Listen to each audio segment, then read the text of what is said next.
Hey guys, Linda Antwi with the Red Carpet Report. We're at the Paley Center for the 50th anniversary of General Hospital. 50 years, happy anniversary.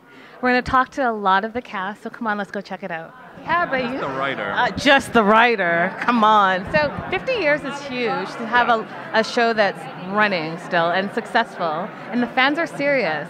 As the head writer on the show, where do you get your inspiration?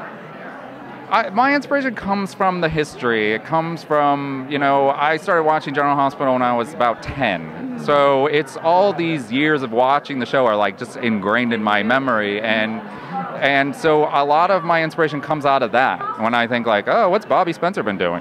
And, where's Heather Weber, in some crazy house somewhere. So what if we busted her out? And so that's where a lot of my inspiration comes. And that's what's been so much fun for me, is to bring back all these characters that I knew and loved and figure out a way to integrate them into the current canvas and make it feel still one interconnected thing. And that's been great. And was it a little, or is it difficult, because times has changed so much, and you got a lot of older fans, but a lot of young fans, and they like kind of different things. So is it hard to write for that? It is. It's a balance, and I think for a long time writing and working in soaps, the push was young. That's what you heard, and they pushed a lot of the older people out, and they didn't show them, and it proved to not be successful for soaps. And so we brought all the old folks back. And some of them may take issue with me saying old folks, but I think that's what's so great about soaps is that multi-generational thing. Everyone that tells you about soaps, it's I watched it with my grandmother, my mom, and so I think there's room for both, and it is a balancing act, because sometimes you're telling your little teeny bopper story and the old people are like, I don't like this, and vice versa. But it was funny. I remember they had a youth group do research. They had young people watch the show and then give their opinions. And one of these people was a college-aged girl, and they said, who's your favorite character? This was on One Life to Live. And she said Asa, who was the oldest guy on the show. So, you can never tell. I think they love the characters. It doesn't matter what age they are. Yeah, I agree. Now, the pace of writing, is it difficult to have to come up with new things all the time? Yeah, because it doesn't stop. I always envy people working on primetime shows. I'm like, they only do 26 episodes and then they have time to think up a new story?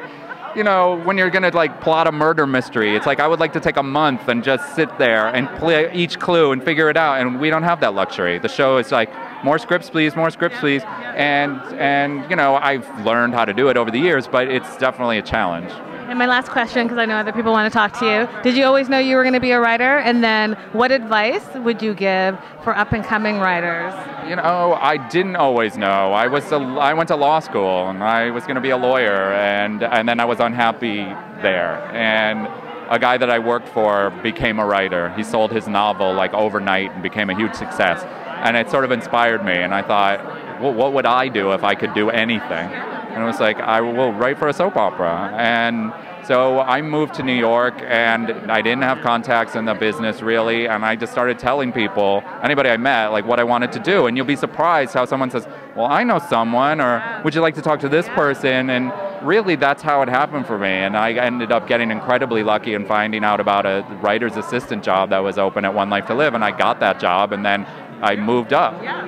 So your advice to young writers would be just keep going? I think if you love it and that's what you want to do, you have to pursue it. You have to put yourself out there. I mean, I went to the studio and knocked on the door and was like, hello, I'm here, I want to write the show. And they may close the door in your face, but after somebody may not. I love that. Well, thank you. You're a pleasure. I appreciate you. Thanks for watching. If you like this video, make sure you like or subscribe. I'm Linda Antwi, or am I? I might be Linda's evil twin. Bye, guys.